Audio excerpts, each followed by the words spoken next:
ka sa sariling bansa.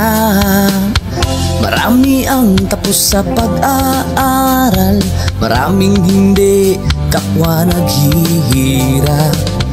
Dahil sa ganitong kalagayan, sila ay nagpasyang lumisan na lang. Lisanin ang bayan, lisanin ang pamilya. Sila'y nangingibayo at do'y umaasa. Doon kalabang mortal ay humsik kaibigan. Ang iba'y mapalad, iba'y naaapi ang kalagayan. Ganun pa man, matibay ang Pinoy.